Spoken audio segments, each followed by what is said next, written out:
Welcome back everybody to Andertons TV. I've switched sides. I'm sitting on Pete's side and I'm a bit uncomfortable here. But yes, that's because the wonderful Gareth Johnson from Love Bomb and other things has come down to tell us a little bit about himself and a new pedal that he's been designing or co-designing. So welcome to Andertons. Hello Lee. Thank you very much for coming in. Pleasure to be here. Hello everybody in Guitarland. So look, we've only really talked in context of what you've done on the Love Bomb side of things, but tell us a little bit about your background as a musician. Okay, so essentially I am a writer, producer, mixer. I write a lot of music for TV and film and games, sports and stuff, played in bands a lot.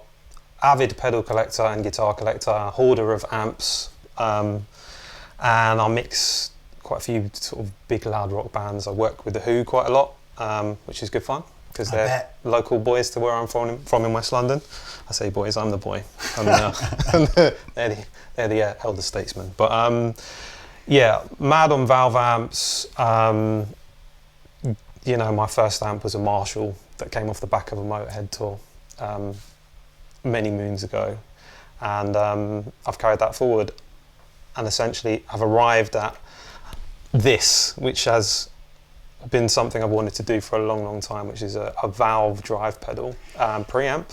I knew what I wanted it to sound like, but I didn't necessarily have the skills to make that happen until I met my partner in this. It's Simon Saywood, who is an absolute legend in the game of he runs a company called Analoguetube, and they build amazing very mute compressors, limiters, found in the world's top studios. And I bumped into Simon at Metropolis Studios, where I'm based. Yep. And I have my room packed full of lovely analog gear, and I harassed him for ages and was like, "We got to make a pedal. We're going to make a pedal," and eventually he kind of gave in, and here we are with. What's that? I mean, a lot of the people watching this, and certainly myself, won't be familiar with Analoguetube. I mean, we're talking 10,000–15,000 pound, outboard compressors and stuff. Yeah, so you'll find them in like Abbey Road and Metropolis and some of the world's top mastering rooms. Yeah. So good quality, Yeah. This is different level kind of stuff. No compromise, money, no object stuff. I aspire to own one. Discount Simon. Simon sitting on this side of the camera. So look, you're in good company here. We like valve amplifiers. We like pedals. We own bucket loads of them. Yeah. What is it that wasn't there? I mean, it's in the last 5 years, I think the pedal market in particular has exploded. There must be 10,000 Overdrive pedals out there. The great Joe Barresi, who's an extremely amazing producer who produced Queens of the Stone Age songs, lots of other bands that I love. He summed it up really well, and he sort of said that pedals are like the cheapest form of inspiration. And I agree. I buy pedals all the time, and I often like the first thing you do with them is like the best thing you do with them. Yep. Then they go in the corner. Some stay on your board, and you pull them out every so often. You make really nice wall displays with them. Oh, you haven't got them here, but upstairs you have. I wanted something that was going to be a mainstay. Like my first pedal that I loved and made loads of music with was a Softtech Big Muff in the big form factor. So I wanted something that was gonna, obviously, my first band, everything was through Big Muff, including the vocals and the drums. It was amazing, but more refined now. And I wanted something that wasn't like a real massive effect thing that was going to completely change the sound of everything. I just wanted something that was a better box for guitar, which is going to give me more of the guitar and more of the amp, but then have loads of gain on tap and some special features that are intrinsic in valve amplifiers but not so much in pedals. I've always kind of found it a bit funny that people spend like loads of money getting an amp that they love, and then they're gonna buy a drive pedal that's like maybe, I don't know, sub £100. Nothing wrong with that. They're amazing, but they're going to kind of go, I need a clean pedal platform, and the core of my tone of my £3,000 amp is going to be this £100 pedal. And I was like, well, that's mad. Yeah. So I wanted to keep the signal chain in keeping. So I've got a lovely guitar, I've got a lovely amp. Let's have the thing in the middle be lovely as well. So what's great about valve amps is, growing up playing them, is how they react to your playing. So you want it to be, you set it just right, how you like it, and you want it to be kind of on the edge of breakup and all that. So you play hard, the amp drives more. You play soft, it's almost clean. It will clean up with you use your volume. Yeah. And you can get creative with just that. And each valve amp that that I've got a lot of different ones in my collection, and they all have different strengths, right? So some are really fast and articulate. So when you're shredding or you're lots of palm muting and a lot of rock playing, you want that fast articulation, even with loads of gain. Mm-hmm. Other times, I've got older Fender things, and they've got a bit more bloom and sag, and that's what we wanted to do in a pedal. So essentially, what we've got with Love Bomb is you've got 3 controls that are completely interactive that work together with some filters and a volume. That's it in the most simple terms. So essentially you've got a bias with here's 5 positions, sorry, which have been carefully selected, and each of those basically all the way to the left is biased hot, so you get that's real hot signal, loads of gain. All the way to the right, less so, juicy kind of cleaner tones, clean boost territory. That works in tandem with the drive control. And then this clever control here, which is a sag, which essentially all the way to the left, that's super fast and super articulate. Yeah. Moving on all the way to the right, slower, so the note attack is less, but the note will bloom longer. Yeah. It sort of compresses in a way. I do like this. Let's show people those tones. Can we just get a reference tone? We're using a clean tube amplifier with probably enough preamp gain in it that a hard strum on a humbucker guitar will.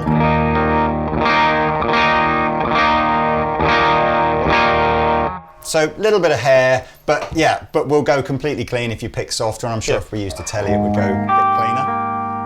Yeah.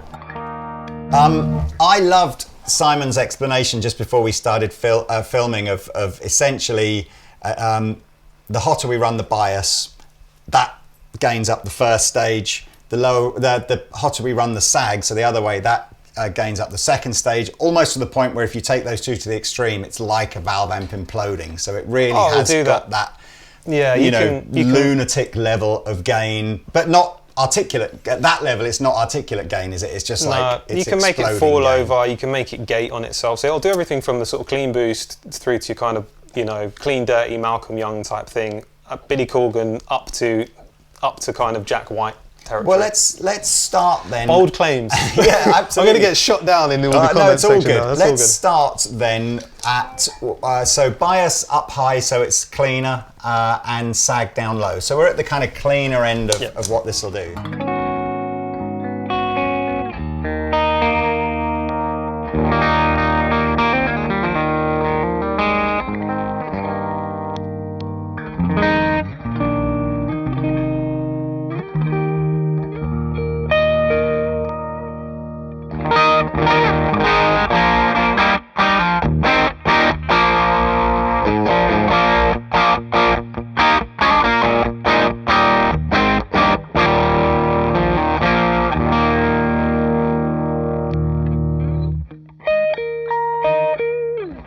Can I just reference that again? If you just strum a little bit.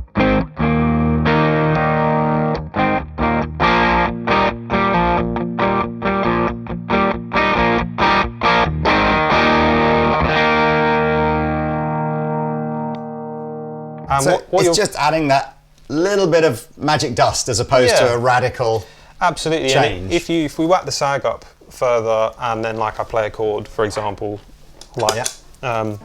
you'll find that it'll sustain longer,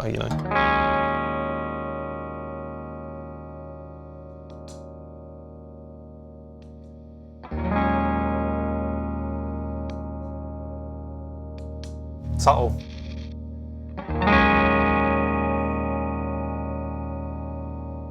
Okay, if you're going to hear that little bit of scratchy, obviously if that was on a guitar volume pot, you'd assume that was a faulty pot, but this is just on a lot of this type of product. It's essentially an element of sort of DC within the pot that's just, as I move it, you're just hearing that.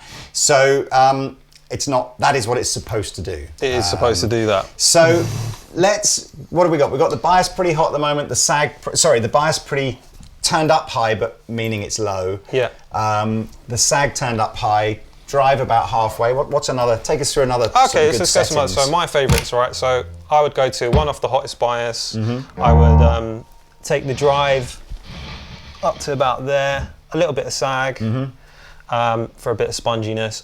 Also, something we haven't talked about, we've got this filter here at 75 Hertz. Now, I chose 75 Hertz as a sort of high pass filter to roll off some of the low end. Yeah. Because that's kind of where a greenback speaker starts rolling off. Okay. And I'm a big fan of those, and I love the way that it sort of just basically tightens up the bottom. So when you're going a bit higher gain, if I turn it off, gets off. It just tightens up the bottom. You can hear that. Yeah, you can hear that. Absolutely. Yeah. So let's roll the sag down a bit. Let's turn up the drive, and then let's get a bit dirty.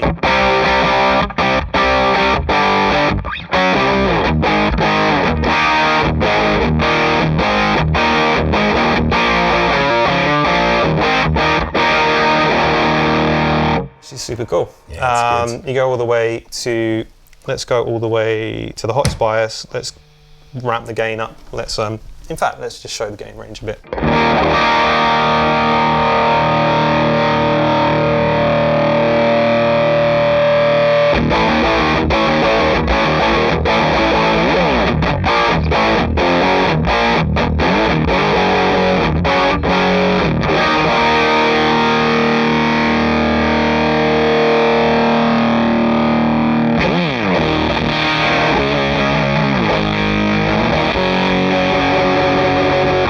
I like that. That's gone a bit fuzzy then, hasn't it? Yeah. Bit doom, sludgy. Yeah, you can do, and if you whack some more, I'll just, obviously we're hearing loads of gain right there. So if I whack the sag up at this point, and I turn, you can hammer the front of the amp, so you've got a load of clean gain on the output. Right. So if I take the gain right down actually, and then I'll show you that. I mean,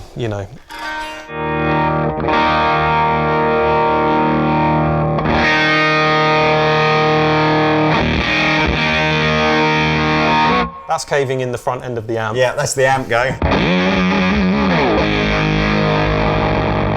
Couple that with loads of gain and then turn the sag up, and then it'll start gating and doing something crazy.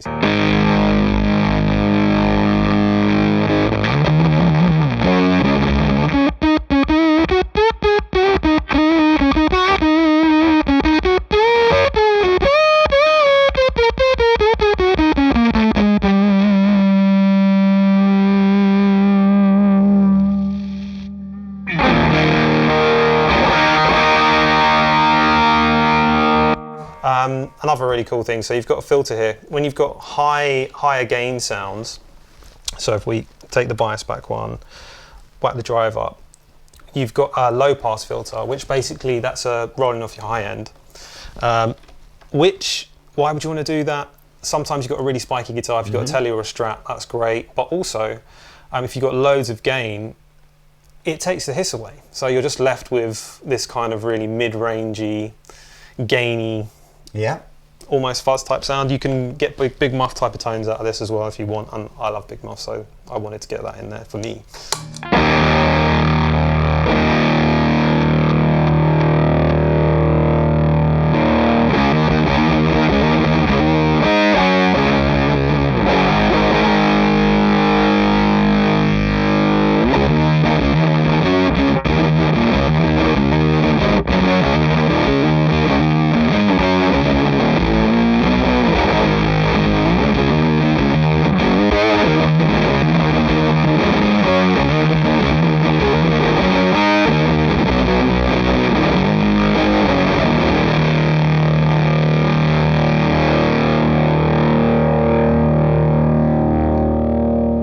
What's really cool as well is that, okay, so let's listen to that taking some of the hiss away.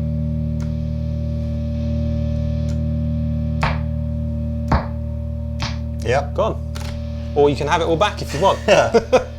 That's really good in the recording studio actually, because you're just left with the core of the guitar tone without all the kind of hiss, which is great. One other thing I wanted to sort of make clear is it cleans up really nicely. So I think it's great.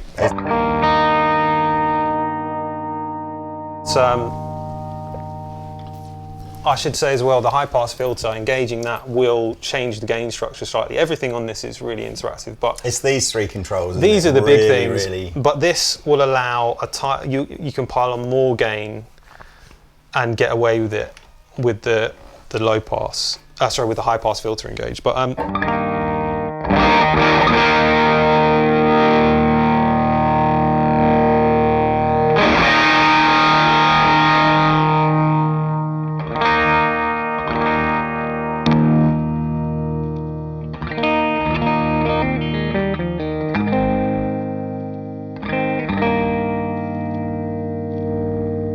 it'll clean up pretty nicely, I think, you know.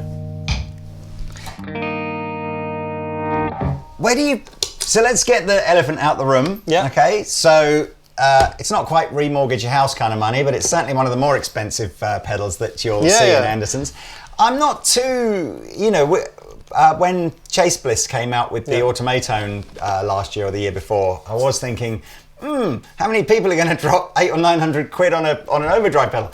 And one of the most popular pedals Chase Bliss had ever done. So I guess, you know, there is some precedent. This is going to be about £700, I think. I like imagine my surprise when my phone rang yesterday and Lee said, "Could you come in and have a chat about the Love Bomb?" I thought Lee wants to a fall guy because he can't with a straight face. So this pedal's loads of money, but I'll say it. It's great. I own loads of amps, I own loads of guitars, I own loads of pedals. This is one you'll keep for a long, long time. If you like your amp, if you like your guitar, if you want more of that, you want loads of gain, and you want something that is literally, you're not going to be looking at a manual. I love the Automatone. That's what it's called, isn't it? It sounds like a transformer, doesn't it? But this is tactile. This is big on purpose. It's got like big markings. It's got big controls. It's designed for you to sit and use your ears, and there's loads in there if you're willing to just turn the knobs and feel how you're playing. It will make you play differently, and that's what I was determined to do that. One other thing, you, just on that. No, go on. You go first. So one other thing I want to say. So why is it so expensive? When we started making it, it needed to be bulletproof. The components used needed to be like, I didn't want to have any worries about cost when we were putting it together. So it's got Grey Hill switches in it. It's got switchcraft jacks. The casing is bulletproof. Like we did do it as a hand wired pedal to start with, because you know the sort of accepted logic is, oh, hand wired's going to be better. I've got a hand wired version of it. It's great. It's way more stable than this custom design PCB that we have for it. So it means it's repeatable. Yeah. And they all sound the same. Yeah.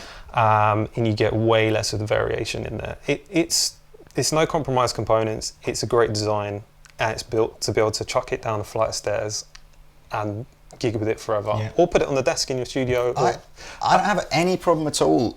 In fact, that analogy or the example that you gave of saying, you know, if you own a Les Paul or a 335 or a custom shop telly or a PRS or whatever, the chances are you have got a £3,000 or £4,000 guitar that is where the tone's coming from. If you've got a nice valve amplifier, and by nice I mean I suppose anything that isn't maybe mass produced in the Far East, you know, if you've bought something made in the UK or made in the US, absolutely, then that's just cost you a couple of £1,000 as well. So why not put £100 or £50 pedal in the middle and go, oh yeah, well it's a clean pedal platform, and do you know what, I'm not against that. That's amazing. Sometimes the cheap, amazing dirt box that is really extreme is exactly what you need, but sometimes I've been sat in the studio or playing gigs and it's like, I've got a great amp and a great guitar, and I just want the thing in the middle to be in line with that. And sometimes, like, I'll have a massive pedal board. Other times I've got a really simple setup. So I'll have this, maybe a wah and like a modulation and maybe a delay, and then that's it. Yeah. And that's really, really cool because there's so much in there. It feels like I mean, And it I looks guess cool. just because of its size, it feels to me like something more likely to be in a studio than on a board for live use. Absolutely. It is silly big, but like I came up in like the 90s and love tone pedals around. I could never afford one. Yeah. Or the electro-harmonic stuff was really big. You know, my first pedal board was literally a massive big muff, a massive small stone, and a wah pedal, and it's huge. You know, I mean, but I have a it soft spot probably for that. is not much bigger than just 2 of the old big muffs. Is Yeah, it? pretty much. That was it. It's It not needed- like it needed to be double as ridiculous. big. But do you know, there's a little part of me that just, I mean, I'm not a studio guitar player, but I do get that tactile sense of going, just being able to have everything here. Man, you know, clunk, click. That's really I do satisfying. like that. And again, look, this isn't going to be. You're not buying one of these a deemed month. like a failure if you're not selling 1,000 of these a month. No, are no, you? and so it's not. You're not No. trying to be boss or anything. No, like that, no, no. are you? And do you know what? And like, I'm all for like, I buy a lot of pedals. I still, cheapest form of inspiration. I use them all the time. It's great. I'm always like, I've got a million fuzz pedals and all the like everybody else, I'm sure. It wasn't about building like an elitist product or anything. It was like, look, let's build something that's f***ing amazing that we don't have. Yeah. And sounds incredible. Like, we sat in the studio for ages auditioning like, bias positions and like capacitors and like how quiet is the power supply, because there's nothing worse than having like a valve. I've got a couple of valve drives that are amazing, right, that I don't use because there's a load of power supply hum on them, because the power supply is actually in the box, and we took it out of the box. It's way quieter, and that was something that was like really important. I should say it's powered on 9-volt DC, but it's 3 amp supply, the supply that comes with it. But you can run it at 12 volts, you can run it all the way up to 18 volts, and you get yourself, beefier power supply, more headroom. It's going to change the way it works slightly. Yeah. But it's all there. It comes in a massive Pedi case. The Peli case is with it, is it? Yeah. So in the initial, nice. we're sticking. Yeah, we're there it's in a Pedi case. It's got some really cool case candy. If you can lean over, or Yeah, I'll just grab it. Grab the Peli case and we show people. Yeah, there's a Pedi case, and there is which is this, and we're like, we're not going to get away with charging people this money. It's got to be worth it. There's one of these cool T-shirts, black on black stickers. Is and it all the Love rest of Bomb it. is a nod towards the fact that that's kind of what the valves used to be used yes. in, So right? okay, so the valve that's in this is why it's called the Love Bomb. So it's a sub-miniature valve from Philips and Sylvania that was designed to power missile guidance systems in the Cold War. So it was like the heart of a killing machine, which is obviously awful, but it's repurposed here for creating art, and I thought that was really cool. Was another reason that a lot of the stuff in here is military spec, but it's being used to make music and create art, which is really, really great. And one of the reasons, Cold War, you're thinking valve technology, are people still using that in the 80s? Well, they were in missiles, because built to withstand extreme temperatures and like loads and loads of, shaking about, and I mean, perfect for jumping around on in guitar pedal. Also, the way that the valve performs, it's one of the most high performance valves available still to this day. They're not cheap, and it sounds amazing. No, well, look, it's great. We've taken a few, so I'm always excited to try something new pedal wise, and as I said, I've dealt with 2 or 3 other companies that making pedals that perhaps 5 or 10 years ago you'd have gone what, but I think you're right, and it's come from a fantastic heritage. Obviously, made in Simon London. with the Analoguetube thing. I just want to have a go. So Yeah, man. I think we'll just say goodbye to everybody who's watching now. Thank you very much. Don't slaughter me in the comments, or you can. Be my guest. Yes, if you've got any questions, put them in the comments. I'm sure Gareth and Simon will keep an eye on those and do their best to answer them as well. Going like this. But yeah, let me have a little play. Okay. But thank you very much for watching, everybody, and we shall see you next time.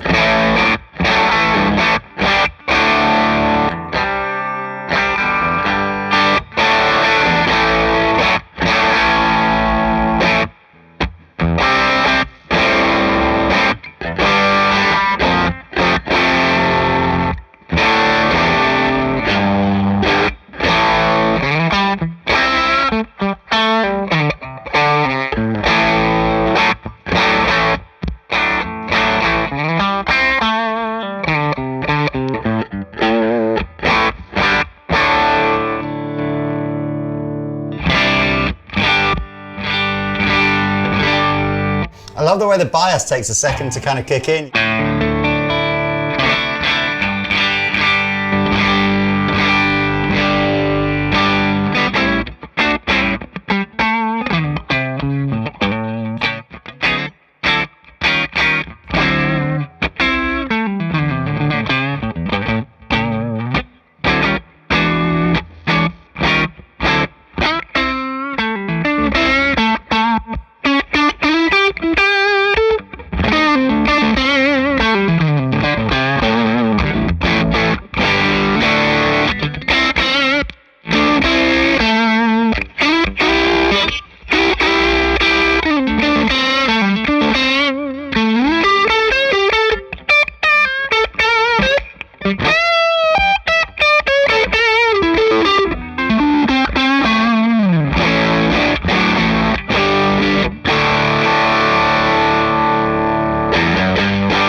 Just play hit a chord and let it ring.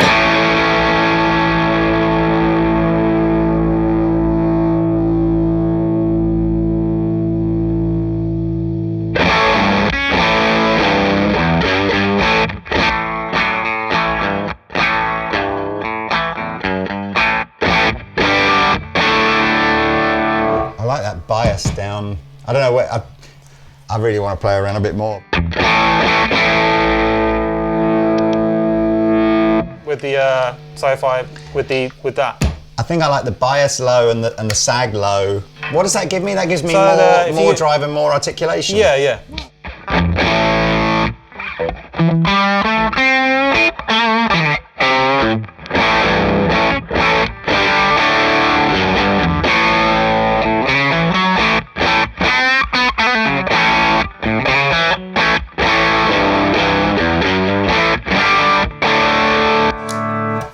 I mean, sounds good. It's not, for anyone that, again, without rambling on, it really doesn't feel like a pedal in front of an amp. It just feels like a different amp. So one last thing I forgot to mention, and that's that, like a lot of people over lockdown in the UK, I shut the doors on my studio. My wife is pregnant. I had a baby at home. I had a setup at home. I'm like, right, I can't bring my Marshalls and all the big Fender amps home. A couple of small boutique amps, and there was a lot of headphone action. So I got myself a Kemper, and a Quad Cortex, because you know everyone was raving about them. So I pre-ordered one of those and had a look, and you know they're both great, and they both do functional things that work well, but they don't feel like a real amp to me. Even the Quad Cortex, which is great, still doesn't have that real amp feel. Put that in front of it, it reacts under the fingers like a real amp. What comes out of the speakers is up to you, but how you play is completely affected by what you feel. And I've seen that a bit. I've met a couple of other pro players that use Kempers on tour, and they've all got these kind of valve preamp things to go into the front. Yeah. Not for necessarily to change how it audibly sounds to the audience, but just because they need to make it feel more like a real guitar. It does work, yeah. Amp sims, things like that. Like I said, it's super, super versatile. I mean, it's not got any smart technology in it. In fact, the technology is extremely old school. The whole thing of having everything interactive and reacting together. That's what it does. But, you know, we captured lightning in a bottle with this. I'm super happy with it. I hope some of you guys will be too. And if you're not, it's all right, I'll buy them all back. Well, no, look, man, it's great to see, and good luck. It's great to meet someone who's, starting out on a journey like this, so passionate about it. 100%. So there you go. Look, thank you very much for coming in. Links below in the video description if you want to find out more about it. But yes, thank you very much. Hope you like this video. Cheers, man. Take it easy. Thanks a lot. See you soon, guys. Bye-bye.